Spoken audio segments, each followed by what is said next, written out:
ഇപ്പോൾ കൈരളി ന്യൂസിന്റെ കൂടെ അറബന മുട്ടുമായി കുറച്ച് വിദ്യാർത്ഥികൾ ചേരും. നമുക്ക് അവരോട് അവരുടെ വിശേഷങ്ങളിലേക്ക് പോകാം. എവിടെ നിന്നാണ് വരുന്നത്? തൃശ്ശൂര്. തൃശ്ശൂരിലെ ഏത് സ്കൂളാ? HSS പാടൂര്. എങ്ങനെ ഉണ്ടായിരുന്നു മത്സരം? കുഴപ്പമില്ല, നല്ല കോമ്പറ്റീഷൻ ഉണ്ടായിരുന്നു. നല്ല കോമ്പറ്റീഷൻ ഉണ്ടായിരുന്നു, കുറെ നല്ല ടൈറ്റ് കോമ്പറ്റീഷൻ ആയിരുന്നു. ഓക്കെ, ഏതായാലും നമുക്ക് നിങ്ങളെ പെർഫോമൻസിലേക്ക് പോവാം, അതിൻ്റെ ബാക്കി വിശേഷങ്ങൾ.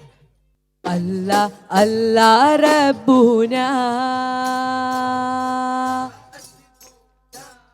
നിഅമത്തുല്ലാ നഷ്കുറുല്ലാ ദാലിക ഫദ്ലും മിനാ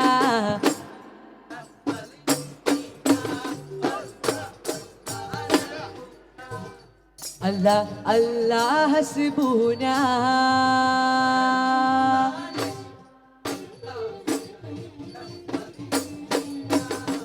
ذلك فضل منا أنت تاج الأولياء أنت عز الأصفياء سيد شيخ رفاعي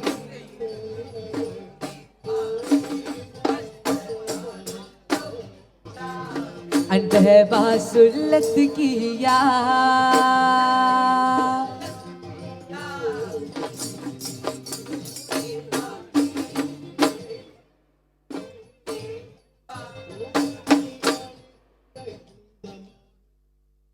ഇപ്പോൾ മനോഹരമായ അറബന മുട്ട് നമ്മൾ കണ്ടു കഴിഞ്ഞു. ഇത്തരത്തിൽ ഇപ്പോൾ ഈ കുട്ടികൾ പറഞ്ഞതുപോലെ തന്നെ വളരെ ടൈറ്റ് കോമ്പറ്റീഷനാണ്. അറബന മുട്ടിൽ മാത്രമല്ല, എല്ലാ മത്സര ഇനങ്ങളിലും അത്തരത്തിൽ വളരെ ടൈറ്റ് കോമ്പറ്റീഷനാണ് നടന്നുകൊണ്ടിരിക്കുന്നത്. എന്ത് തന്നെയായാലും ഈ സ്കൂൾ കലോത്സവത്തിന്റെ ഭാഗമായി തൃശ്ശൂരിൽ ഈ പൂരം, കൗമാരക്കാരുടെ ഈ പൂരം പൊടി പൊടിക്കുകയാണെന്ന് തന്നെ പറയേണ്ടിയിരിക്കുന്നു.